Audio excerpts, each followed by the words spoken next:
démarrer l'enregistrement de la conférence. Voilà, ça y est, c'est fait. Donc, du coup, la conférence, elle est enregistrée. Si vous avez des questions, je vous invite à les écrire dans le chat. J'y répondrai à la fin de la présentation. Vous n'avez pas besoin de prendre en photo non plus les slides que je vais vous présenter. Je vais vous les envoyer demain avec le replay. OK? Donc, on va démarrer tout de suite en parlant voilà, des quelques informations importantes sur le concours Access. Quand vous préparez le concours Access, vous préparez trois écoles, l'IESEG, l'ESCA et l'ESDES. Les trois écoles, elles proposent des programmes grande école en 5 ans. Un programme grande école, c'est le programme principal d'une école. Euh, il y a deux manières pour intégrer le programme grande école de l'IESEG, l'ESCA et l'ESDES. La première manière, c'est de passer le concours Access, d'être pris et donc de rentrer en première année. La deuxième manière, c'est de faire une prépa et de rentrer dans le programme grande école après une prépa.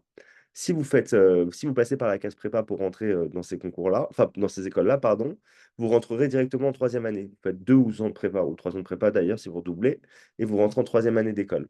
Alors que si vous passez par le concours, vous rentrez directement en première année, et donc au bout de 2 ans, vous rejoignez, enfin c'est plutôt les étudiants qui viennent de prépa qui vous rejoignent.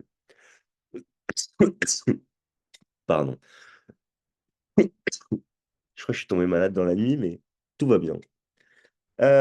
Du coup, pour parler des écoles du concours, ce qui est important de voir, c'est que il y a beaucoup de place à l'IESEG et à l'ESCA. En fait, souvent, le concours Access c'est comparé au concours Sésame, mais au concours Sésame, il y a 16 écoles. Et donc, tout le monde me dit, bah, du coup, bah, vaut mieux passer le concours Sésame par rapport au concours Access. Sauf que quand on y réfléchit, sur les 16 écoles du concours Sésame, il y en a peut-être 5 ou 6 qui sont intéressantes. Et en moyenne, dans une école du concours Sésame, il y a 350 places.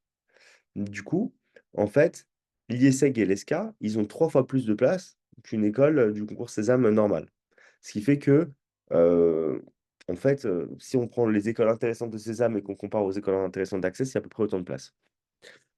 Euh, il y a plutôt, l'année dernière, il y avait 7700 candidats au concours. Plus qu'il n'y avait pas 16 000, c'était 7700. Le concours Access, c'est un concours qui est de plus en plus populaire au fil des années.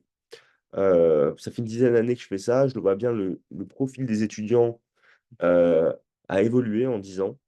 Et aujourd'hui, les étudiants sont meilleurs qu'avant. OK? Et donc la compétition est plus rude. Je pense que ça vient du fait que, il y a beaucoup d'étudiants qui ne veulent plus aller en prépa. Avant, les meilleurs étudiants, en France, on leur disait: «Bah, tu fais une prépa et puis après tu rentres en école». Aujourd'hui, il y a plein d'étudiants qui se disent: «Bah, je préfère ne pas faire de prépa et je veux rentrer dans les meilleures écoles post-bac». Les meilleures écoles post-bac, c'est pour, le programme en programme grande école, la meilleure école post-bac que vous puissiez faire en France, c'est l'IESEG. En BBA, donc les BBA, c'est des programmes de 4 ans. La meilleure école que vous pouvez faire, c'est l'ESSEC, donc avec le concours Sésame. C'est très dur de parler du concours Accès sans parler du concours Sésame parce que, en fait, ces deux concours-là, quand on les prend l'un et l'autre, ils couvrent quasiment toutes les meilleures écoles de commerce de France en post-bac. OK? À l'exception de l'EDEC Lille en BBA qui ne fait pas partie des concours et qui est vraiment une très bonne école post-bac. Euh, du coup, il y a 2 critères de sélection pour le concours Access, les épreuves écrites, les épreuves orales. Donc ce que je vous dis, c'est qu'il n'y a pas de note de dossier, mais le dossier est quand même regardé. Pourquoi? Depuis l'année dernière, les meilleurs étudiants, donc ceux qui ont les meilleurs dossiers, ils ont la possibilité, de faire partie des grands admissibles. En fait, si vous voulez, quand vous passez le concours Access, vous avez des épreuves qui sont communes pour les 3 écoles. Donc ça, on reviendra dessus après, hein. Une épreuve de raisonnement logique et mathématique, une épreuve de synthèse de documents, une épreuve d'anglais. Et les étudiants qui ont les meilleurs dossiers Parcoursup, ils vont avoir la possibilité d'être exemptés des épreuves écrites et d'aller directement aux épreuves orales. Pour les épreuves orales, vous devez passer les épreuves orales dans chacune des écoles de manière distincte. Donc le concours écrit est commun, les épreuves orales ne sont pas communes.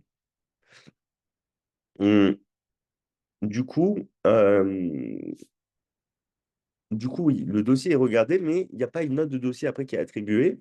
Ce qui fait que si vous n'avez pas un dossier qui est exceptionnel, mais que vous travaillez très bien vos concours, vous pouvez avoir une très bonne école. Voilà. OK? Euh, Autre chose, du coup, pour parler à peu près des proportions, parce que c'est les questions qu'on me pose souvent, c'est à peu près, c'est quoi la proportion d'étudiants qui sont pris en grand admissible? L'année dernière, ça a représenté, en tout cas dans notre prépa, chez Prépa Campus, ça a représenté 7% des étudiants à peu près. OK? Donc, je ne me suis pas présenté hein, au début de la vidéo, excusez-moi. Donc, moi, je suis Yann, je suis donc du coup le directeur de Prépa Campus qui prépare au concours Access, hein, et j'étais jury d'admission à l'ESSEC et enseignant à Dauphine. Voilà, pour parler de mon profil. Ça fait une dizaine d'années, ça fait 9 ans que je prépare au concours Access et Sésame, et c'est la sixième année que c'est avec Prépa Campus. Euh, du coup, quoi d'autre? Ouais, ça, c'est les points importants hein, pour les épreuves écrites et enfin, pour les épreuves. Autre chose aussi, au concours Access, vous avez des mathématiques qui sont assez avancées, qui sont calquées sur le programme de maths complémentaires, OK, en terminale. Donc, si vous avez arrêté les maths en terminale, ou si vous êtes en STMG, c'est compliqué de passer le concours Access, contrairement au concours Sésame. C'est possible, ça demande beaucoup de travail, et ça demande aussi de pas, enfin, de bien aimer les maths quand même, OK? Si vous aimez pas les maths du tout, évitez le concours Access. Voilà, OK? C'est la matière la plus importante hein, pour entrer à l'IESEG et l'ESCA. Je parle beaucoup moins de l'ESDES parce qu'en fait, l'ESDES, souvent, c'est pas l'école favorite des étudiants. Ils préfèrent tous aller à l'IESEG ou à l'ESCA. OK? L'ESDES, c'est un peu moins bien classé que les deux autres écoles. Et l'IESEG est devant l'ESCA, clairement, mais voilà. Mais quand même, l'ESCA est une école intéressante. Tous les programmes que vous pouvez faire via le concours Access, ils ont la particularité d'être très internationaux. Et donc, vous allez avoir la possibilité de partir au moins un an à l'étranger dans votre scolarité, même sûrement plus. OK? Donc, ça, c'est obligatoire. C'est 6 mois le minimum hein, que vous pouvez faire, mais souvent les étudiants voilà, font au moins un an.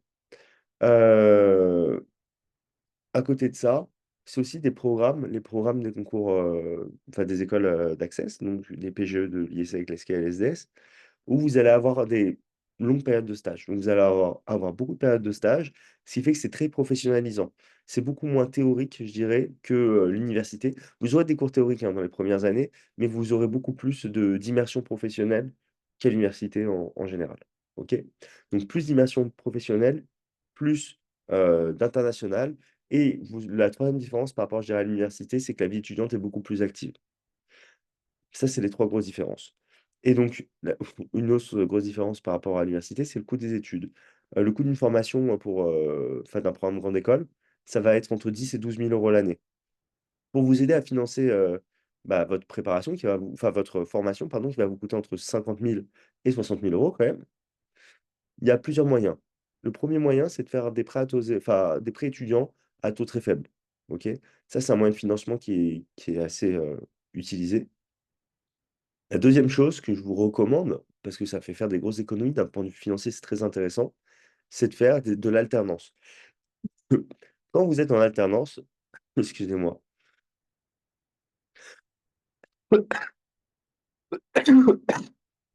pardon, je ne suis pas si malade que ça, c'est juste je tousse. Quand vous êtes en alternance, en fait, vous pouvez faire les 2 dernières années de votre cursus en alternance, souvent, seulement. OK? Vous ne pouvez pas faire plus de 2 ans. Et donc, pendant les 2 années où vous êtes en alternance, vous allez être une partie du temps en cours, une autre partie du temps en entreprise. Mais pendant les 24 mois où vous serez en alternance, vous êtes payé tous les mois. Et en plus, on paye votre formation. Donc, typiquement, si vous faites une alternance pour les 2 dernières années, vous payez que vos 3 premières années de formation. Et en plus, vous serez payé. Donc moi, je vais vous donner un exemple. Quand moi-même, j'étais étudiant à l'ESSEC, alors j'étais en programme grande école, mais j'étais avec des étudiants qui étaient en BBA, mais c'était pareil. J'étais chez HP à l'époque, c'était il y a une bonne dizaine d'années. J'étais payé 1 600 euros par mois pendant 24 mois. Et ils m'avaient payé mes 2 années d'école. Et à l'ESSEC, l'année d'école, elle était à 15 000 euros à l'époque. Donc du coup, c'est comme si je touchais j'avais passé 12 mois en entreprise sur les 24. Donc je passais 12 mois en entreprise sur les 24. J'étais payé 1 600 euros net par mois. Donc ça fait, si on rapporte autant que je passe en entreprise, ça fait 3 200 euros. Plus 30 000 euros de frais de scolarité qui m'ont été remboursés.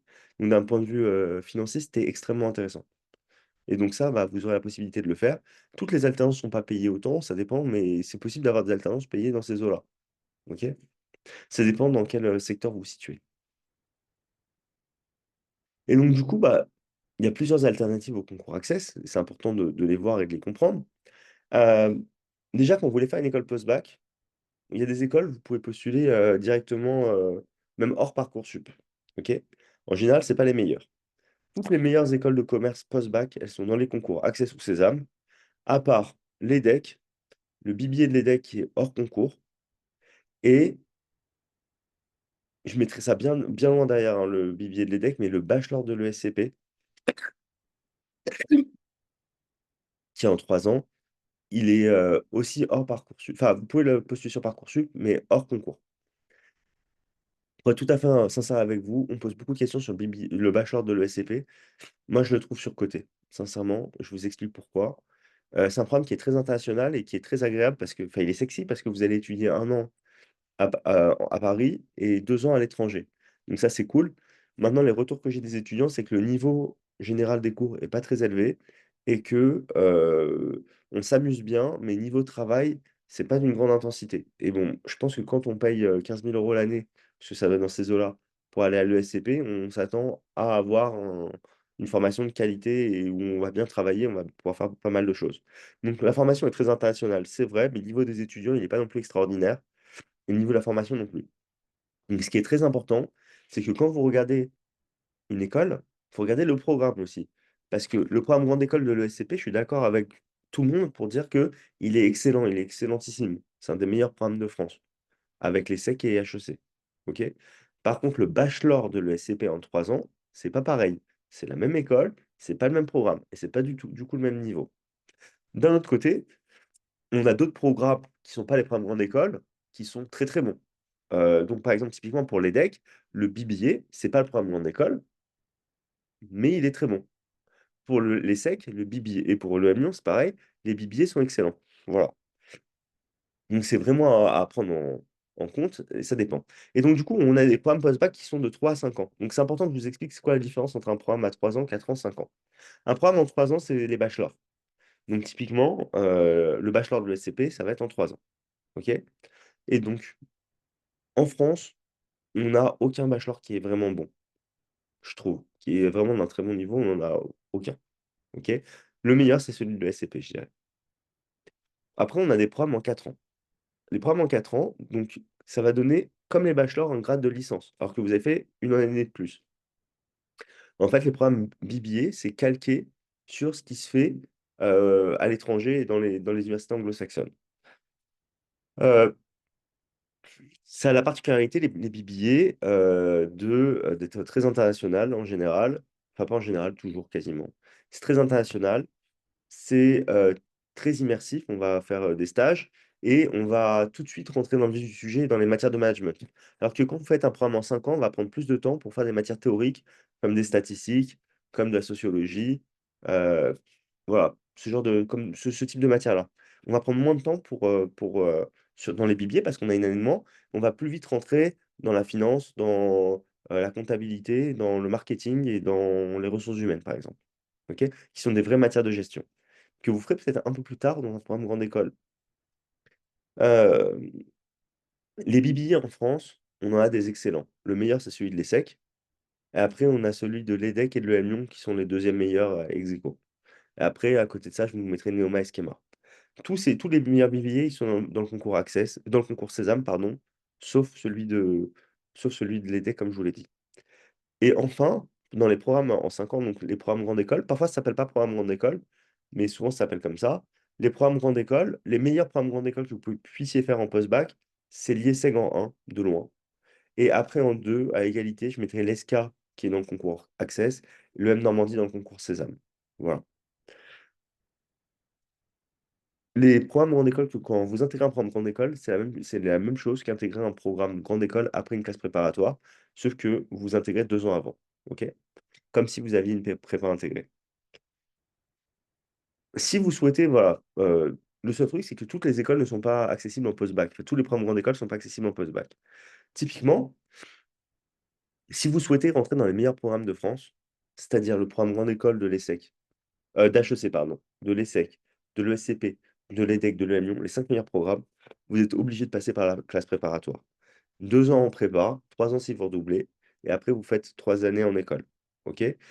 Une année supplémentaire si vous faites une année de césure, ce qui est très, très commun, quand on passe par la case prépa. OK? Donc quand on fait ce type de programme. Donc je pense que ça va durer plutôt 6 ans le parcours. OK? Hem, l'IESEG, qui est le meilleur programme grande école que vous puissiez avoir en post-bac, ça serait du niveau de la 7e meilleure école. que vous puissiez avoir en classe préparatoire. C'est du niveau d'Audencia à peu près, de GEM, de Neoma, de Kedge. Ça va être dans ce package-là, mais en programme grande école. OK? Donc du coup, en gros, si vous avez l'IESEG quand vous postulez dans vos vœux et que vous avez une classe préparatoire et que vous choisissez la classe préparatoire, ça vaudra le coup de faire la classe préparatoire que si vous avez une école top 5. HEC, SEC, SCP, Lyon, EDEC. Si vous avez pas une de ces écoles-là et que vous avez eu l'IESEG, dans ce cas-là, valait mieux faire l'IESEG. Ça vous aurait évité la partie prépa. Autre chose, la prépa, il y a beaucoup de gens que ça fait souffrir parce qu'ils trouvent que le rythme de travail est beaucoup trop intense et c'est, quelque chose de difficile. Mais il y a aussi des gens qui trouvent ça super stimulant intellectuellement parce que vous allez apprendre énormément de choses en prépa et qui aiment bien leurs années prépa. Donc en fonction de votre profil, vous savez si vous pouvez faire une prépa, si vous voulez faire une prépa ou si vous voulez pas. OK? Donc ça, c'est vraiment une question qu'il faut se poser, c'est à quel point j'ai envie de travailler? Qu'est-ce À quel point je suis curieux aussi de savoir ce que je vais découvrir en prépa? Si jamais vous avez une grosse appétence pour, voilà, une grosse soif de connaissances et une grosse envie de travailler et des grosses ambitions, la classe préparatoire, c'est très bien. Si jamais au contraire, vous voulez pas vous «enfermer» entre guillemets pendant 2 ou 3 ans, vous sentez que vous résistez moins au stress, dans ce cas-là, vaut mieux faire une école post-bac. Clairement, vaut mieux éviter les classes préparatoires. Et ce que je vous invite à faire, si jamais, voilà, vous posez la question, c'est, bah, de postuler dans les meilleures écoles post-bac, passer les concours, postuler dans les classes préparatoires que vous voulez. Et si vous êtes pris dans une classe préparatoire qui rentre beaucoup de monde dans les écoles du top 5, vous pouvez voir les stats, hein, de chaque, prépa. Et bah, dans ce cas-là, vous vous dites: «Bah, peut-être je ferai ma classe préparatoire». Si vous voyez que vous rentrez dans une prépa où il y a 30 des étudiants seulement qui rentrent dans le top 5, bah, dans ce cas-là, vaut mieux peut-être aller à l'IESEG, c'est moins risqué et vous êtes sûr d'avoir quelque chose de mieux. Enfin, vous êtes sûr d'avoir quelque chose de bien, pardon. OK? Donc les écoles post-bac ou les écoles qu'on intègre après les classes préparatoires, elles sont très internationales, vous allez faire beaucoup de stages, et elles sont privées, dans tous les cas. Voilà, ça, il y a pas de problème là-dessus. Du coup, vous pouvez aussi en alternative, vous avez l'université. L'université, c'est un des programmes en 5 ans, donc vous avez 3 ans de licence, plus 2 ans de master. Ah oui, j'ai oublié de vous dire quelque chose sur les écoles post-bac et les BBA. Quand vous faites un BBA en 4 ans, faut pas s'arrêter au BBA, hein, faut faire un master derrière. Donc soit vous avez les crédits, en fait, l'équivalent, vous avez fait 4 ans. Donc pour faire un master, au lieu de faire 2 ans, vous avez besoin de faire qu'1 année en plus. Donc soit vous faites un master spécialisé en école de commerce, donc même dans les meilleures écoles de France, soit vous pouvez faire, un master à l'université, d'un très bon niveau et vous pouvez avoir un super master derrière. OK? Donc voilà. Donc moi, je vous invite, quand vous faites un BB en 4 ans, à rajouter une 5e année pour avoir le grade de master. On est en France, on n'est pas à l'étranger. En France, le vrai bon grade, le meilleur grade à avoir, enfin le vrai grade bien, c'est le master. OK? Le master, c'est un peu votre «ceinture noire» entre guillemets et après, si vous faites un doctorat, vraiment, vous allez dans les premières dan, deuxièmes dan et cetera. Mais s'arrêter à la licence, vous arrêtez avant la ceinture noire, je trouve. OK? Donc du coup, si vous passez par la case université, vous pouvez faire une licence et après rajouter des années de master. En général, quand vous êtes à l'université, vous rentrez, et pour rentrer en master, c'est un autre quasiment petit concours pour être accepté dans les masters que vous voulez. OK? Donc du coup, vous n'êtes pas assuré d'avoir le master que vous voulez dans votre université. C'est pas parce que vous avez fait votre licence et que vous l'avez validé que vous serez pris dans les masters. OK? Il faut postuler et c'est ouvert. Si vous faites votre licence à la Sorbonne, vous pouvez très bien faire votre master à Assas. Il y a pas de problème. Du coup, les universités, bon, c'est gratuit ou quasiment gratuit, mais il y a beaucoup moins de périodes de stage et c'est beaucoup moins international que les écoles de commerce et vous allez aussi être amené à étudier en amphi, à avoir beaucoup de cours en amphi, contrairement aux écoles de commerce où vous serez plutôt 30 par cours. Les seules universités qui sont un peu différentes, c'est Dauphine et Sciences Po, qui fonctionnent plus comme des écoles de commerce, même dans la vie associative. OK?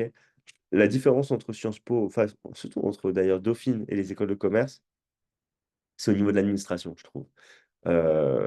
Il est excellent le niveau à Dauphine, le niveau de sélection est très, très dur, mais l'administration n'est pas du tout au niveau des administrations des écoles privées.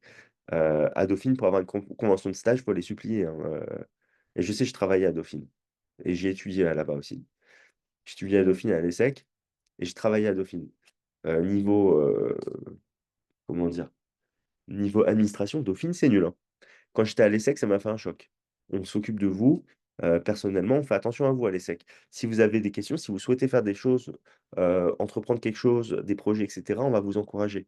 On va vous aider à le faire. à Dauphine, va falloir aller chercher la bonne personne qui a son bureau ouvert de 11 heures à 13 heures et de 15 heures à 17 heures le mercredi et le jeudi. Mais si vous arrivez et que c'est la pause, bah, c'est tant pis pour vous. OK? Voilà. Et sinon, si vous mais c'est excellent. J'ai adoré mes années à Dauphine à part ça. Et sinon, du coup, si vous voulez faire des études plus courtes, BUT ou BTS, c'est bien. Si vous faites un très bon BUT, vous pouvez continuer après et faire un master. Heu, les BTS, vous pouvez aussi rebondir derrière, mais c'est plutôt à visée vraiment courte, OK? Si vous vous dites: «Je veux faire des études plus longues», un BTS, c'est pas l'idéal. Sachez qu'on peut quelles que soient les formations que vous faites, hein, on peut toujours rebondir, aller d'une formation à une autre. C'est juste que plus votre formation elle va être prestigieuse et plus ça va être facile d'aller vers les meilleures formations. Mais c'est pas dire vous êtes jamais vraiment bloqué. OK?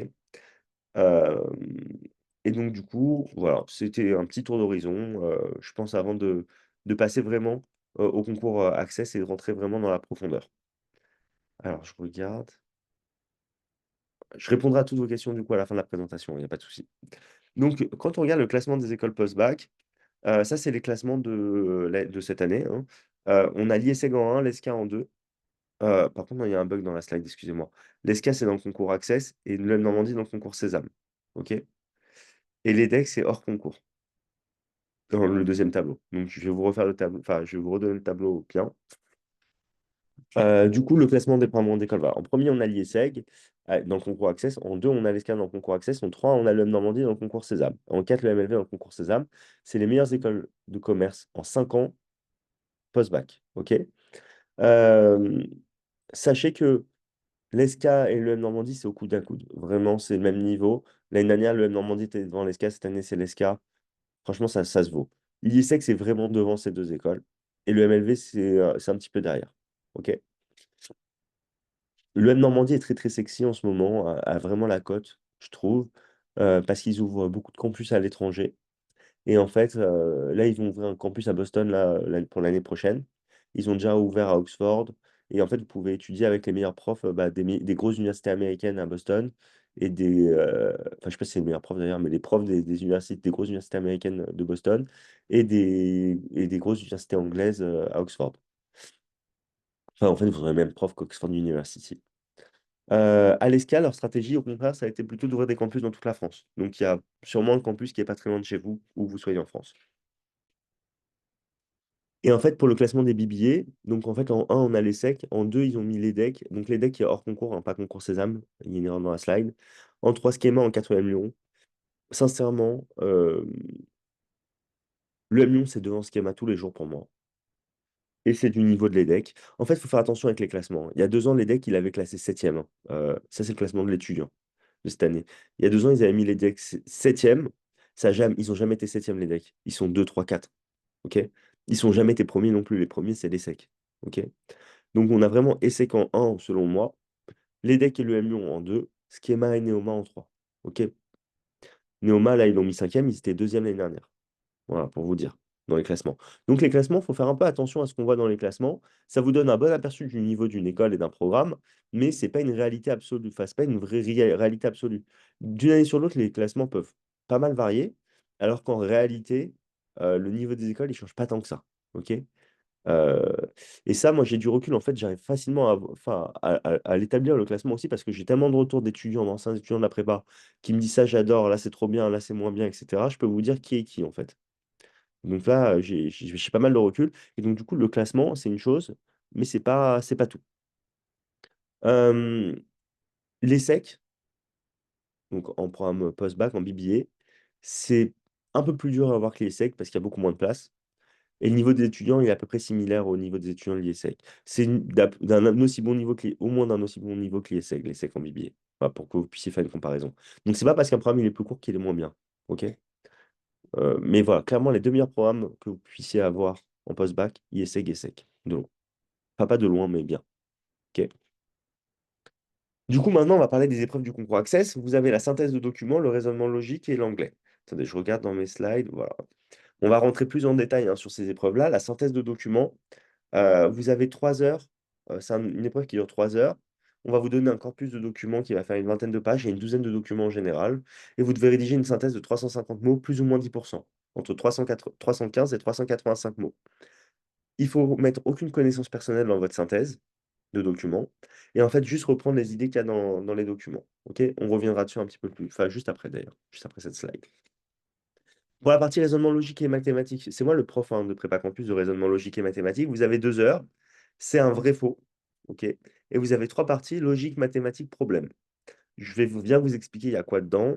C'est hyper intéressant. Ça peut, comme je vous l'ai dit, ça va vous aider pour les maths de terminale. Si vous n'avez pas fait maths complémentaires ou spé maths, c'est compliqué de faire, raisonnement logique et enfin, c'est compliqué de faire le concours Access. C'est pas impossible, mais c'est compliqué. Mais ça vous demandera plus d'entraînement et de vraiment rattraper le programme, ce qui est faisable. La différence par rapport au programme de maths complémentaires, c'est que vous avez pas les suites et sinon c'est un vrai faux. Donc nous, la rédaction, on s'en fout au concours, Access. Ce qui nous intéresse, c'est de trouver la bonne réponse. Le niveau des calculs est plus difficile que ce que vous faites en terminale et que ce que vous avez au bac, mais ça se travaille, vous inquiétez pas et c'est quand même, il y a quand même pas mal de différences avec les maths de terminale. Je vous en parlerai bien sûr et pour l'anglais, vous avez une épreuve d'1 heure avec 50 questions en vrai faux et 25 questions en QCM où vous avez 4 réponses ABCD, il faut choisir la bonne réponse. Vous avez 40 questions de grammaire et vocabulaire, 10 questions de compréhension de texte et les 25 questions de QCM. C'est des QCM à trous. C'est très, très, très, très, très court. Je m'explique. Les questions en vrai-faux, en fait, pour une question que vous avez en vrai-faux, bah, on reviendra dessus juste après aussi. Pour une question que vous faites en vrai-faux, on fait 4 propositions sur lesquelles vous devez dire vrai ou faux. Donc en fait, c'est 50 fois 4, c'est 200 questions où vous devez dire si c'est vrai ou faux à chaque fois. Plus les 25 QCM à faire en 1 heure. Vous n'avez pas le temps de réfléchir, il faut vraiment aller très vite. Donc après les épreuves d'admissibilité, vous avez les épreuves orales. Pour les épreuves orales, il y a 1 personne sur 2 qui est prise aux oraux après les épreuves orales. Nous, avec notre prépa, quand on prépare un étudiant aux oraux, on fait de la préparation, elle est individuelle. C'est avec un prof qui est jury, soit en école, soit jury, en prépa. On a 100 de réussite depuis plusieurs années, donc vous inquiétez pas sur les épreuves orales. Avec la bonne préparation, on arrive toujours à avoir ce qu'on veut. OK? Donc de ce point de vue-là, il y a pas de souci. Donc il faut vraiment se concentrer sur les écrits pour pouvoir passer, passer ce pas et être admissible aux oraux. Donc du coup, pour la synthèse de documents, là, je vous ai mis des exemples de documents. Comme vous voyez, pour le concours Access, il y a pas de titre au document. Document 10, on vous donne juste, et après le document, il commence. Pour le document précédent, on voyait quand même, c'était quoi la source, OK, du document? D'où vient le document? Ça peut vous donner des informations intéressantes aussi sur, par exemple, à quelle époque ça a été écrit, quel est le point de vue de l'auteur, est-ce que c'est un journaliste, est-ce que ça vient d'un livre? Est-ce que ça enfin voilà, est-ce que c'est un discours? Des points qui sont importants à prendre en cause. Est-ce que c'est une interview? Et donc du coup, en fait, la première chose à faire quand vous recevez votre corpus de documents, c'est un peu de feuilleter les documents pour voir de quoi ça parle, tout le sujet. Parce que tous les documents, ils vont être reliés sur un thème commun, OK? Donc le thème, ça peut être, je sais pas, là, ça a l'air d'être la créativité, par exemple. Donc si le thème, c'est la créativité, en fait, dans les textes, il y aura plusieurs enfin, il y aura des textes qu'on pourra regrouper. Peut-être que les documents 2, 3, 5 et 7 vont parler de la même chose qui est du processus de création. OK? Peut-être que les documents 3, 9 et 12, ils vont parler, par exemple, de, hem, du travail, en amont à la création. Voilà. Donc peut-être qu'il y aura un débat sur, est-ce que c'est inné ou est-ce que ça vient, par exemple, d'un gros travail, le processus de création, quoi. Enfin voilà. Et donc du coup, vous allez identifier c'est quoi je vous dis n'importe quoi, hein, parce que je ne me souviens pas de de quel, pardon, de quel sujet est tiré ce texte. C'est pas moi qui donne les cours de synthèse document. Je connais très bien d'ailleurs, l'épreuve bien évidemment, mais je me rappelle pas particulièrement de ce corpus. Du coup, quand vous recevez vos documents, vous devez essayer de comprendre, voilà, d'où viennent les enfin, quel est le thème, pardon, des documents. Vous allez prendre des notes quand vous allez faire votre lecture des documents. Il faut être quand même assez efficace parce que vous n'avez pas non plus toute la vie bah, pour prendre vos notes. Ensuite, il faudra regrouper les documents par thème, donc identifier c'est quoi les thèmes les plus importants et ensuite, une fois que vous avez identifié les thèmes, faire votre problématique et faire votre plan et après vous pouvez passer à la phase de rédaction et c'est bien d'avoir du temps pour la relecture. OK? C'est interdit de citer les textes, c'est interdit de mettre des connaissances personnelles et donc du coup, faut juste reprendre à chaque fois faut toujours illustrer ce qu'on va dire quand même en prenant des exemples qui vont être tirés des textes. OK? Interdit de faire une vraie citation, faut expliquer ce que vous avez vu dans les textes. Donc ça, c'est pour l'épreuve de synthèse de documents et c'est un processus qui est assez intéressant et si, par exemple, vous hésitez à faire une prépa, sachez que ce que vous allez apprendre quand vous allez préparer, l'épreuve de synthèse de documents et comprendre, notamment avec la méthodologie de la synthèse, ça vous resservira en prépa plus tard. Ensuite, vous avez l'anglais. Donc l'anglais, je vous ai dit, vous avez 1 heure pour faire 50 questions en QCM, en vrai-faux, pardon, et 25 questions en QCM. Ça, c'est un exemple, pardon, de question de une seule question. Donc ça, c'est une seule question et vous avez 4 propositions. Il faut dire à chaque fois si c'est vrai ou faux. Donc vous avez 50 questions comme ça avec 4 propositions. Ce qui veut dire que vous avez en fait 50 fois 4, vous devez dire 200 fois si c'est vrai ou faux, plus vous avez 25 questions sur la fin de QCM. Au niveau du programme, ce qu'il faut connaître pour l'anglais, c'est beaucoup de grammaire, verbes irréguliers, euh, concordance des temps, faux amis, euh, les, pardon, faux amis, connecteurs logiques, mot de liaison, et vous allez avoir de la compréhension de texte. C'est un peu les parties les plus importantes euh, pour, euh, pour pouvoir répondre à ça, pour pouvoir répondre aux questions. Ce qui est intéressant aussi avec ça, c'est que pour avoir une bonne note, vous n'avez pas besoin d'être bilingue du tout. En fait, si vous êtes très très bon en grammaire, bah, du coup, vous pouvez répondre à quasiment toutes les questions, même sans tout comprendre, sans comprendre toutes les phrases. Et donc, ça se travaille très très bien. Et donc, le fait de voilà, préparer le concours et de se concentrer, voilà, de revoir vraiment toutes les règles qui tombent, en fait, elles sont finies. Le nombre de règles de grammaire est fini. Vous avez très peu de surprises et vous pouvez vraiment améliorer vos performances en anglais. Donc, le but, c'est pas d'être bilingue, c'est vraiment d'être bon en grammaire et ça se travaille sans aucun souci, hein. Et enfin, là, il y a la partie raisonnement logique et mathématique. C'est la partie la plus importante pour l'IESEG et l'ESCA. C'est 45% de la note des écrits. OK? 45% raisonnement logique et mathématique, 55% répartis entre la synthèse et l'anglais. OK? Donc, pour la partie, donc, il y a 3 parties en mathématiques, raisonnement logique, raisonnement mathématique, problème. Pour chacune des parties, vous avez 5 questions. Le raisonnement logique, ça va être des questions plutôt, comment dire, des questions de logique, un peu des problèmes. OK? Donc pour ça, en fait, vous allez pouvoir utiliser plein de techniques pour répondre à ces problèmes. Et souvent, les techniques que vous allez utiliser, elles vont être différentes de ce que vous voyez en terminale. En fait, ça ne ressemble pas du tout aux maths de terminale. Vous allez pouvoir utiliser quelques connaissances de terminale. Là, il y a un exemple de question, mais ça ne ressemble à aucun exercice qui est relié au bac. Parfois, vous allez devoir utiliser des méthodes qui ne sont pas non plus au programme au lycée. Pardon. Comme par exemple des diagrammes de veines, ça permet de répondre à des problèmes de, moi, il y a des, entre guillemets, des petites probabilités, enfin, c'est pas de probabilité, mais de répartition, disons. Vous allez pouvoir aussi utiliser voilà, d'autres méthodes, notamment liées euh, aux problèmes. On a plein de problèmes liés aux vitesses distance-temps. C'est le cas de celui-là, c'est pour ça que j'y pense. Vous allez avoir des rattrapages, des croisements, euh, euh, des vitesses moyennes sur des trajets aller-retour. Et ça ressemble pas à ce qu'on fait en terminale. En fait, ça n'existe pas en terminale. Et donc, du coup, voilà, connaître toutes ces techniques, ça peut vous aider. Faire des logigrammes, ça va vous aider. Donc, c'est pas toutes ces techniques, il faut les apprendre pour pouvoir être vraiment performant lors de la partie raisonnement logique. Pour la partie raisonnement mathématique, c'est 5 questions de mathématiques qui sont vraiment des maths pures. Ça ressemble vraiment à ce que vous faites en terminale. Donc, quand vous préparez le raisonnement mathématique, ça vous aide pour la terminale directement. OK? Et vice-versa d'ailleurs. Seule différence, les calculs sont un peu plus poussés. C'est pas exactement le même programme, c'est plus restreint en termes de programme. Donc moi, typiquement, quand je travaille avec les étudiants sur, la partie raisonnement logique et mathématique, évidemment, je les entraîne que sur ce qui tombe au concours et on va se concentrer, on va avoir tous les raccourcis, toutes les méthodes qui nous font gagner du temps dans la résolution. Parce que moi, ce qui m'intéresse, ça va être trouver la bonne réponse, ça va pas être, faire la plus belle rédaction, comme, on peut avoir ça au bac. Donc en fait, la rigueur mathématique, rédactionnelle, elle est très importante dans la démonstration mathématique, mais c'est pas du tout ce qui nous intéresse ici. Nous, on va le résultat et on trouve tous les moyens pour y arriver. Et donc, c'est un peu mon boulot, c'est de vous montrer comment vous pouvez être hyper efficace et voilà, comment vous pouvez comprendre aussi les différentes subtilités et éviter tous les pièges dans lesquels on essaie de vous entraîner, parce que c'est très piégeux quand même. Et enfin, la dernière partie, la partie problème, moi, c'est une partie que je trouve super intéressante, sincèrement.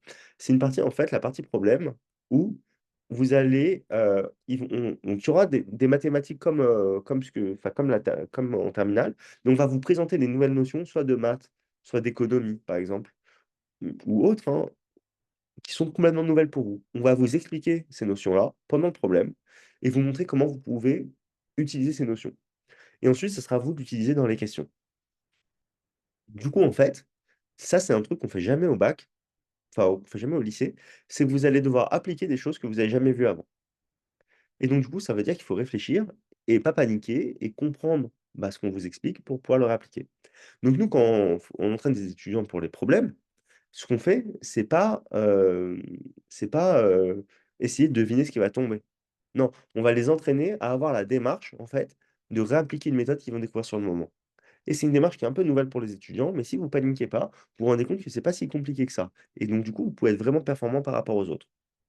Dans la gestion du temps, en général, pour le raisonnement logique, normalement, vous avez 40 minutes par partie, mais ça fait 2 heures en tout, quoi. En général, les étudiants, c'est bien si vous arrivez à faire une trentaine de minutes seulement pour le raisonnement logique. Comme ça, vous avez une bonne cinquantaine de minutes pour raisonnement mathématique et 35-40 minutes pour les problèmes. C'est la meilleure répartition que vous puissiez avoir. Parce que le raisonnement mathématique est un peu plus long. Du coup, maintenant, la question que vous pouvez vous poser, c'est comment vous pouvez vous entraîner seul au concours? Euh, du coup, ils ont essayé, au concours Access, de faire, euh, une petite application pour vous aider à vous entraîner. Ils n'ont pas réussi. Du coup, vous avez des annales sur le site du concours Access que vous pouvez télécharger pour vous entraîner. Plusieurs choses. La première chose, c'est que c'est très bien de les faire. Donc ça, c'est top. C'est bien qu'on ait ça. Par contre, les corrections ne sont pas détaillées. Donc si vous essayez de les faire maintenant, les annales du concours Access, vous allez voir que bah, vous ne comprendrez pas les corrections. Vous ne saurez pas pourquoi vous avez faux, en fait. Donc, c'est plutôt en fin de préparation qu'il faut faire les annales, pas en début. C'est beaucoup trop tôt pour les faire. La deuxième chose, c'est que vous avez les annales depuis 2016 sur le site. C'est super. Le programme, il a évolué en 2020 ou 2021. 2020-2021. Disons 2021. Ça, c'était l'année du Covid, donc il n'y a pas eu 2020. C'était en 2021. C'est évolué. Et donc, du coup, quand vous faites des exercices de maths de 2016, 2017, 2018, 2019, il faut faire attention à faire que les exercices qui sont encore au programme. Parce qu'il y a plein de choses qui sont plus du tout au programme, qui sont différents. OK? Donc, il faut faire très attention quand vous vous entraînez sur les annales, parce qu'il y a plein de choses qui ne sont plus à jour. OK? Le programme de mathématiques, il est sur le site aussi, vous pouvez le retrouver. Ou je peux vous le doter si vous me le demandez. Il n'y a pas de souci. Bah, tiens, je vais vous le mettre dans le chat, comme ça vous l'avez, le programme de maths. Vous m'accordez quelques secondes. Comme ça, je suis sûr que vous ne vous trompez pas et vous l'avez. Euh, hop,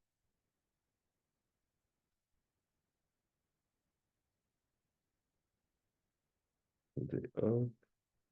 Je vais essayer de vous retrouver là tout de suite. Voilà. Je vais vous envoyer directement le programme de mathématiques. Comme ça, vous ne faites pas d'erreur à vous entraîner sur des exercices qui ne sont plus au programme.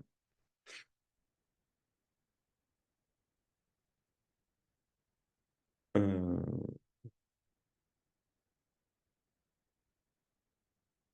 voilà, je l'ai remis.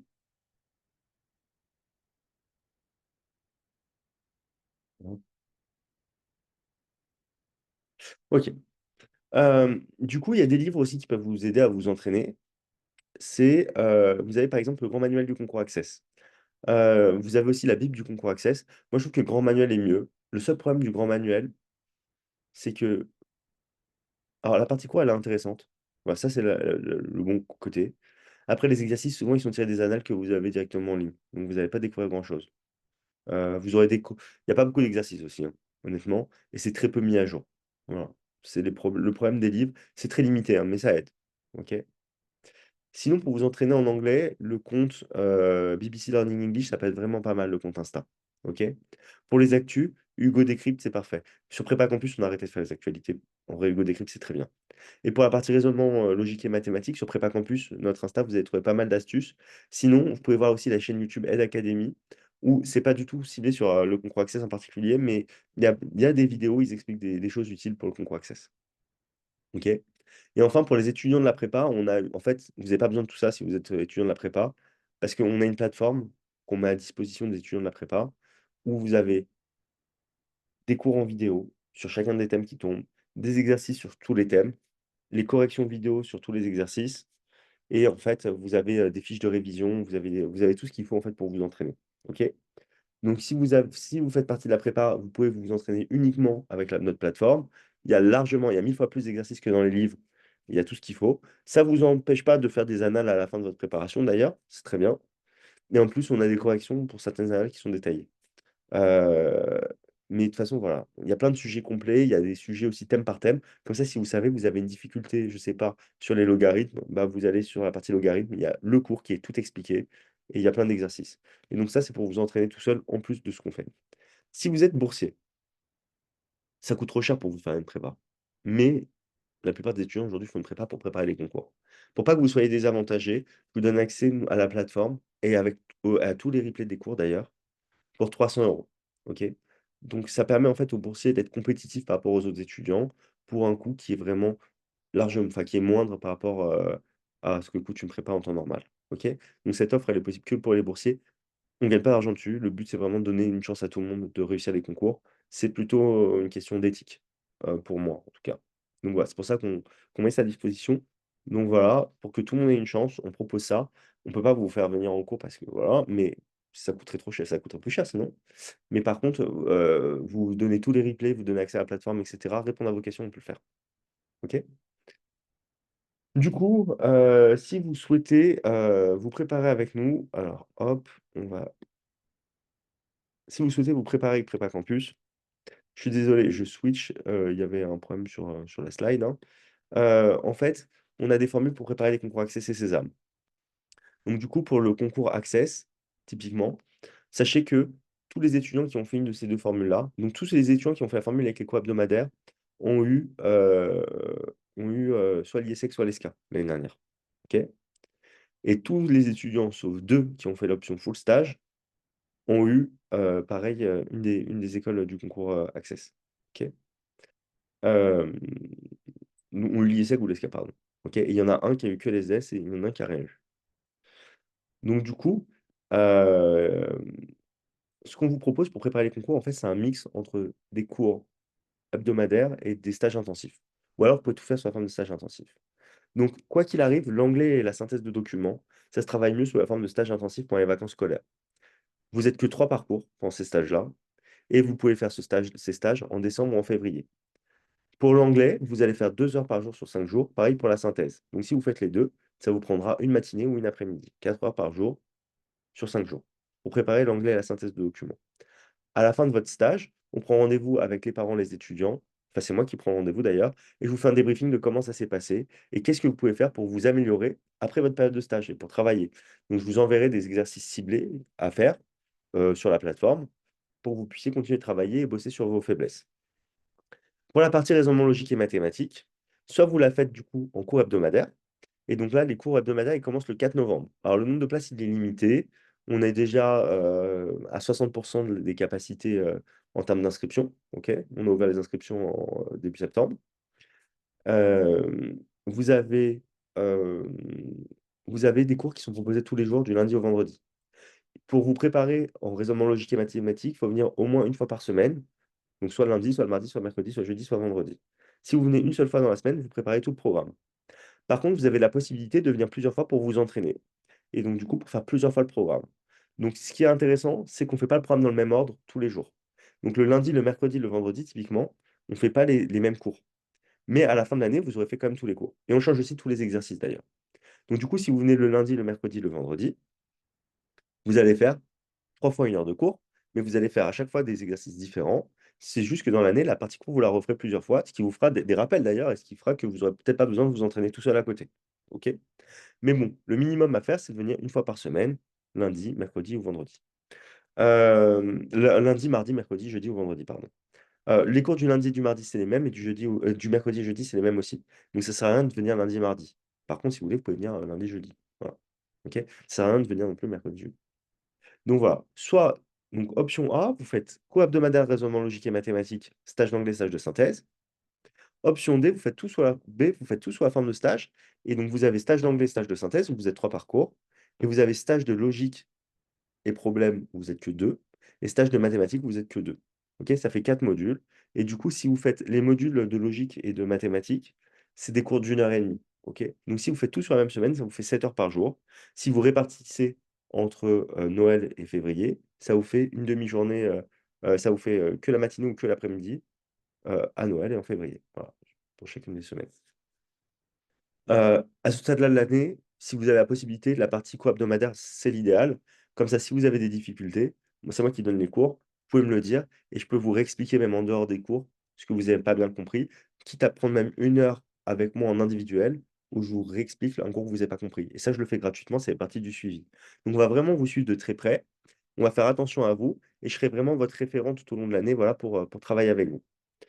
Heu, ces formules-là, elles sont très efficaces. Elles sont admissibles ou remboursées.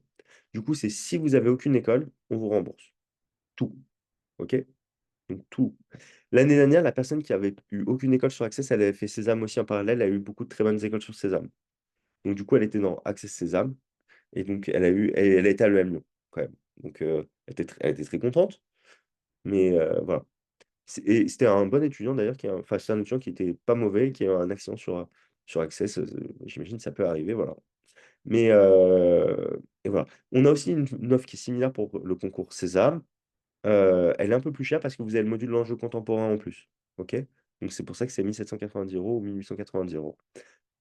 L'année dernière, tous ceux qui ont fait ces offres-là pour Sésame ont eu un de leurs 3 premiers choix. Et donc du coup, pareil, c'est les mêmes conditions admissibles ou remboursées. Le suivi, prépa campus avec, moi et avec les profs aussi. Vous aurez le numéro perso de vos profs si vous avez des questions en dehors des cours. Notamment quand vous faites des synthèses pour vous entraîner chez vous, vous pouvez l'envoyer à votre prof qui vous le corrige, hein, gratuitement après le stage, il y a pas de problème.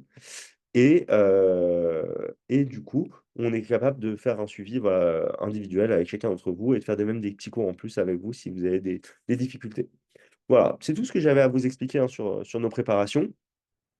Hem, et voilà, juste comme on est très fiers de notre réussite, heu, je vous invite à taper juste prépa campus sur Google et à voir les commentaires qu'il y a sur nous. Vous allez voir, ça, c'est les derniers avis ou quasiment, parce qu'il y a eu 2 avis, je crois, ou 3 avis depuis le moment où j'ai fait cette slide, mais vous voyez que ce que les gens pensent de nous et voilà, ils sont très contents et ça fait plaisir. OK, du coup, je vais répondre maintenant à toutes vos questions. Alors, on va commencer par Corinne, si on ne fait pas maths complémentaires, mais juste spécialiste et maths, est-ce moins ou mieux en termes de préparation pour réussir le concours Access? Bah, si vous faites spé maths, en fait, ça englobe ce que vous faites en maths complémentaires, donc c'est très bien. C'est pas mieux, c'est la même chose, c'est tout aussi bien. Donc ça pose aucun problème et c'est très bien, c'est parfait. Alors, Clarence demande, faut-il demander l'alternance directement lors de l'inscription au concours? Non, l'alternance, ça vient vraiment beaucoup plus tard et vous la demandez pas en fait, vous la cherchez et ensuite vous leur dites voilà, que vous souhaitez faire en alternance. Eux, ils s'en foutent, entre guillemets. Il y a un quota, normalement, c'est censé être limité en termes d'alternance, le nombre d'alternants qu'on peut avoir dans une école. En général, franchement, tous ceux qui veulent avoir une alternance, ils l'ont. Heu, L'alternance, ça se fait pas les premières années, ça se fait les dernières années, OK? Quand l'étudiant, il est déjà avancé dans sa formation. Corinne demande: «Que pensez-vous de Neoma?» Alors Neoma, c'est une bonne école. En post-bac, ils ont des programmes qui sont intéressants. C'est pas mon programme préféré, je vais vous dire pourquoi. Alors, il y a des très bons étudiants qui passent par Neoma et il y a des étudiants qui font les programmes post-bac de Neoma et qui font des trucs, super. Le programme en 5 ans de Neoma, c'est un programme très digital, donc il est assez particulier, il est assez spécialisé et donc si on veut travailler dans ce domaine-là, c'est très bien. Pour le BBA de Neoma, c'est bien, mais le seul truc qui me gêne un petit peu, c'est que je le sais, parce que j'en ai parlé avec des étudiants, c'est possible de se planquer. Il y a beaucoup de travaux de groupe, mais ça, ce qui est normal, mais il y a des étudiants qui jouent pas le jeu, parfois. Et donc du coup, ça vaut pas trop le coup, quoi. Voilà.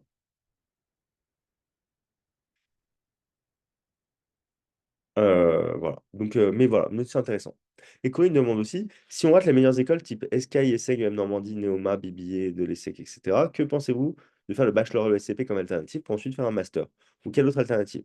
Alors, si vous préparez avec, Prépa Campus, ça n'arrivera pas de rater toutes les meilleures écoles. Enfin, c'est pas arrivé les dernières années, donc de ce point de vue-là, ne soyez pas inquiète, vous aurez une très bonne école parce qu'on va vous suivre et que tant que votre, fils ou votre fille ou vous-même d'ailleurs, vous n'êtes pas prête, parce que je sais pas si vous êtes une étudiante après tout, bah, on fera le nécessaire pour travailler avec vous pour faire en sorte que ça soit enfin que vous soyez bien.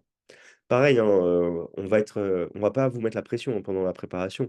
On va être dans la bienveillance et on va vous suivre et on va vous encourager. Ça va être ça plutôt l'ambiance. Ça peut être une ambiance où on va vous dire, on va vous stresser. On donne pas de devoirs entre les cours hebdomadaires.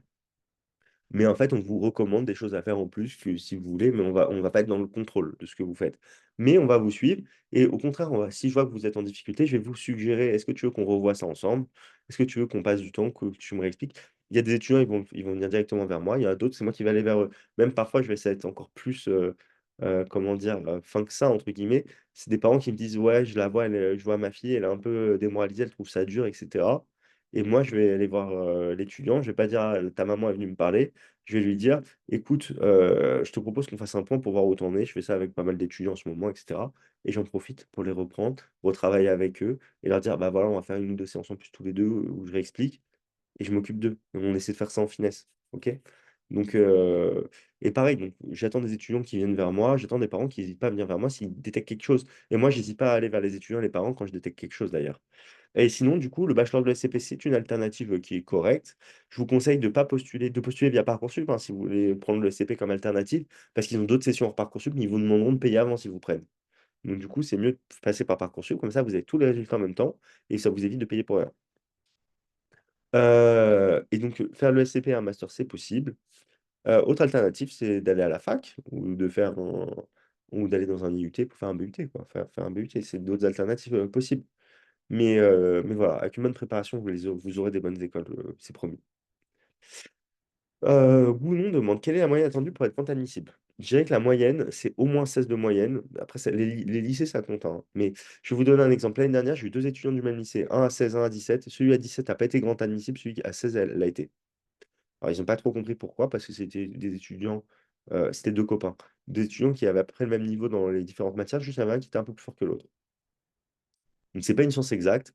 Ce que je peux vous dire, c'est qu'il y a assez peu d'élus parmi les grands admissibles, mais on est vraiment, voilà, dans les 16-17 et plus de moyenne. Voilà. Si vous avez 14,5, c'est mort, quoi. Autre chose, c'est pour les grands admissibles, en fait, même si vous avez une bonne moyenne, ça vous empêche pas de vous préparer au concours parce que vous saurez si vous êtes grand admissible 2-3 jours avant les épreuves écrites qui ont lieu mi-avril. OK? Donc en fait, l'année dernière, c'était 2 jours avant, je crois. C'était le 11 et on a su les grands admissibles le 9. Donc si vous avez la bonne surprise, c'est bien, mais si vous l'avez pas, bah, faut quand même vous préparer. OK? Corinne demande: «Si je comprends bien, il est préférable d'avoir un BBSA que le PGE de l'ESCA?» Oui, je trouve. Est-ce que 2 semaines de prépa intensive durant les vacances suffisent pour se préparer au concours? Comment connaître le programme de maths pour concours en maths? Alors le programme, je vous l'ai envoyé dans le chat, juste après votre question. Et est-ce que 2 semaines de prépa intensive durant les vacances, ça suffit pour se préparer? C'est bien, mais il faut travailler après faut travailler après. Donc c'est pour ça qu'on propose la plateforme aux étudiants, c'est pour qu'ils puissent travailler après et même on dit aux étudiants, après les 2 semaines de stage, donc si vous faites Access Sésame, vous faites tout en format stage, ça met c'est 2 semaines de stage intensif. OK? Heu, mais par contre, il faut que vous travaillez entre ces 2 semaines de stage et pour ça, on vous donne du matériel pédagogique pour que vous puissiez vous entraîner. Mais on a le temps de faire le programme et de faire beaucoup de choses. L'idéal, pour moi, ça reste quand même avec les cours hebdo. Maintenant, la formule de stage, elle oui, qu'en stage, elle convient à plusieurs types de personnes. Premier type de personnes, ceux qui, ont un emploi du temps très, très chargé parce qu'ils font, par exemple, sportif de haut niveau. Deuxième type de personnes, ceux qui se mettent dans leur préparation, mais par exemple au mois de décembre, où les cours hebdo, ils ont déjà bien avancé et donc du coup, bah, peut-être que mieux que rattraper les cours qu'ils n'ont pas fait, d'ailleurs, de toute façon, il y aura plus de place aux cours hebdo, je pense, en décembre. Bah, dans ce cas-là, ils pourront faire, des stages intensifs, s'il reste encore des places. Nos places sont limitées parce qu'on ne veut pas être trop nombreux dans les cours, hebdo et parce que, pour les stages intensifs, vous êtes que 2 ou 3 par cours, on n'a pas un nombre de profs illimité. OK? Et donc du coup, autre chose, les cours hebdo, c'est que à distance. Les stages intensifs, ça peut être en présentiel ou à distance. En présentiel, c'est au Métro République à Paris. Donc si vous souhaitez tout faire en présentiel, vous pouvez faire tout sur des stages et vous pouvez faire ça en présentiel à Paris si vous le souhaitez. Honnêtement, on a des aussi bons résultats pour ceux qui font en présentiel et ceux qui font à distance. Tout est adapté, c'est des petits effectifs, donc ça pose pas de problème et on a 60 de nos étudiants qui font tout à distance. Pour, le programme maths de Sésame, hem, en fait, si vous voulez, il y a pas, bon, je pourrais vous envoyer un envoyez-moi un mail et je vous dirai, ce qui tombe, OK? C'est ce que c'est assez complexe. C'est pas comme Access où il y a une fiche avec le programme. En fait, il faut connaître toutes les notions jusqu'à la seconde en termes mathématiques.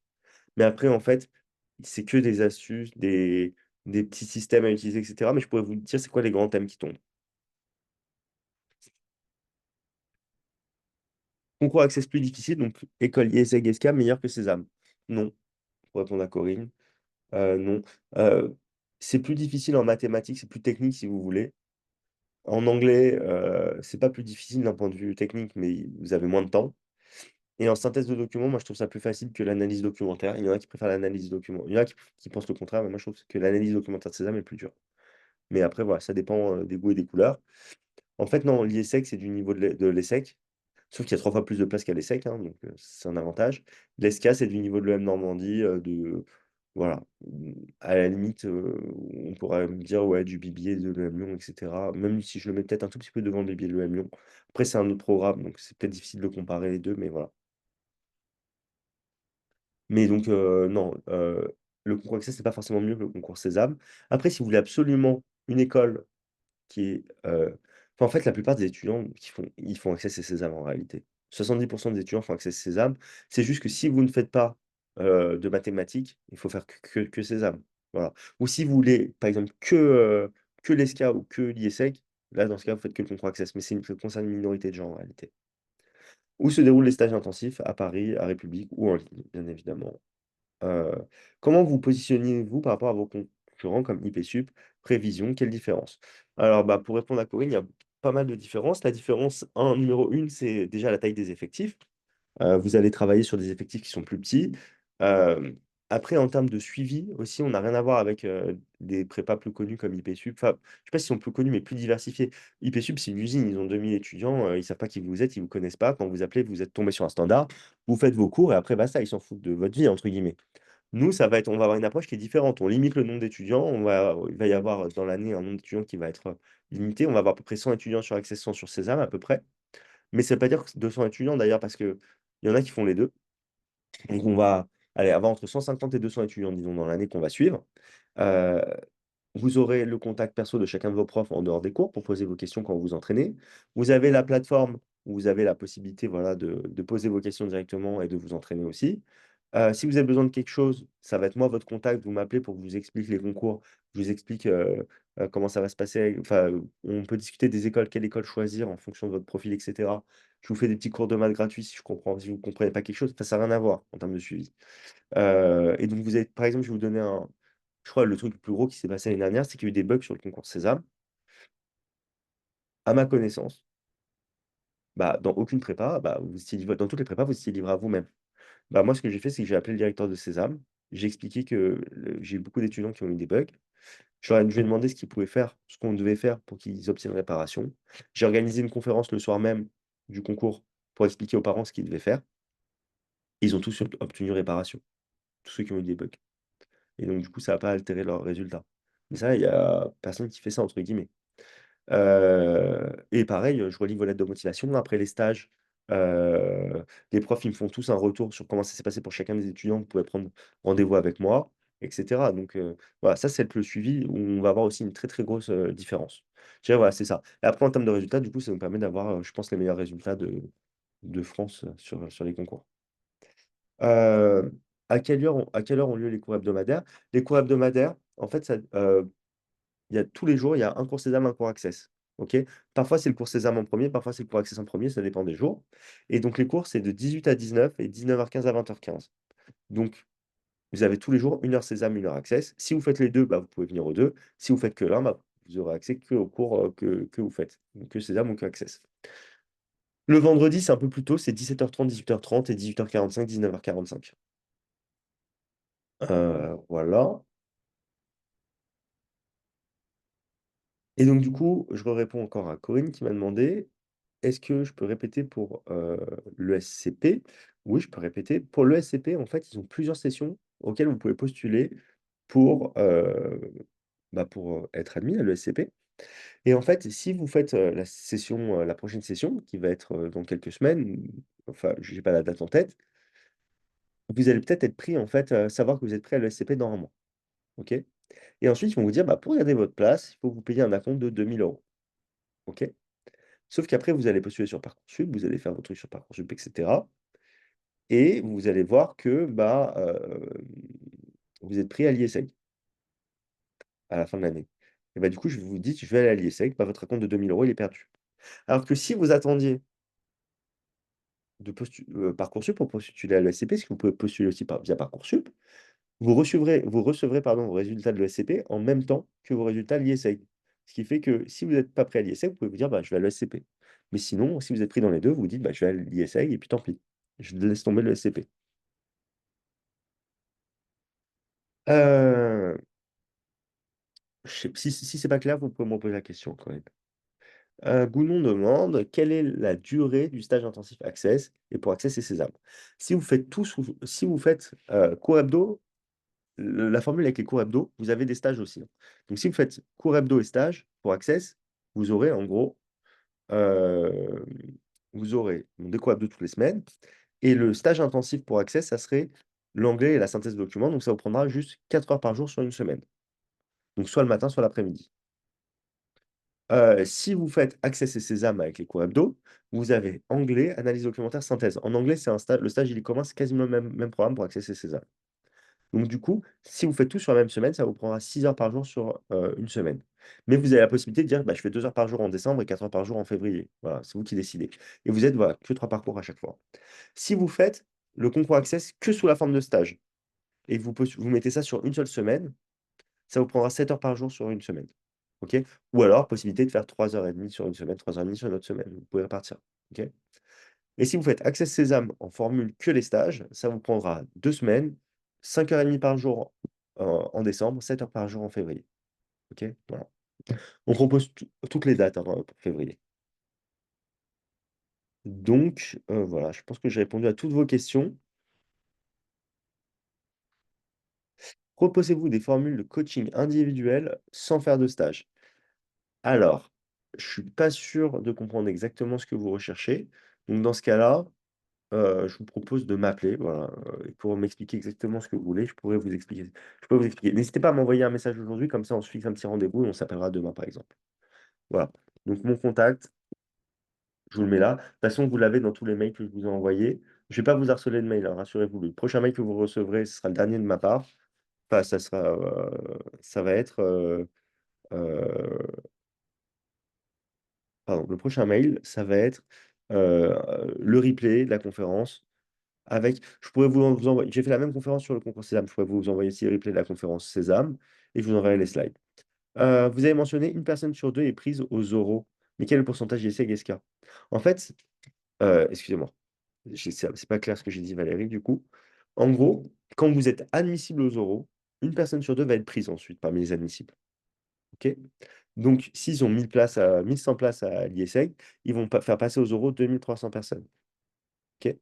Moi, ce que je vous dis, c'est qu'on va avoir 100 de nos étudiants qui ont fait la préparation aux oraux, en plus, qui vont être admis après. Donc les oraux, il ne faut pas s'inquiéter. Si vous le faites tout seul, vous avez une chance sur 2. Nous, quand on prépare les étudiants, on est avec des jurys, on a tous des jurys, on a notre méthodologie et cetera. On explique aux étudiants quelles sont les attentes, comment se préparer, on les entraîne et cetera, ils seront admis. Donc votre difficulté, ça va être vraiment d'aller aux oraux. Pour les lycées, ils prennent un peu moins de 2 000 étudiants aux oraux. C'est un tout petit peu enfin quoique non, ça va être ça. Ça va être 2 300 étudiants, je pense. Voilà. Est-ce que vous avez d'autres questions? Ou est-ce qu'on a fait le tour? OK, bah, merci pour tout. Si vous êtes intéressé pour en savoir plus, pour échanger avec moi, je vous invite à m'envoyer un SMS dans la demi-heure, comme ça je reste disponible dans la demi-heure et on se fixe un petit rendez-vous dans la semaine pour pouvoir, discuter directement. OK? Enfin, idéalement en début de semaine d'ailleurs. Voilà, bah, je suis ravi que c'était clair pour vous. Autre chose, si vous avez des questions, mais vous ne souhaitez pas vous inscrire à prépa, mais vous avez quand même des questions, mon rôle est aussi d'informer les gens, OK? Tout le monde n'a pas les moyens de se payer une prépa, donc ça, je l'entends complètement. N'hésitez pas à m'appeler, je vais pas vous dire, ne pas répondre à vos questions, OK? Au contraire, ça fait partie de mon travail, je réponds aux questions de tout le monde. Je vous expliquerai, je vous donnerai les informations dont vous avez besoin. Je ne fais pas de rétention d'informations, OK? Je suis pas méchant, je m'intéresse, à vous, à tous les étudiants. aux étudiants de la prépa en particulier que je vais suivre toute l'année. Donc, je ne vais pas donner des cours gratuits à un étudiant qui est pas en prépa, on est bien d'accord. Mais par contre, pour donner quelques renseignements et prendre 15 minutes de mon temps, je pense que je peux avoir l'amabilité de le faire. Donc, vous ne me dérangez pas du tout quand vous me demandez des renseignements. Même si vos intentions ne sont pas forcément de vous inscrire derrière, j'ai la politesse et la gentillesse de répondre à tout le monde sans problème et ça me fait plaisir. Voilà. OK? Voilà, je vous souhaite à tous un bon dimanche, du coup, et bah, à très bientôt. Je vais arrêter l'enregistrement.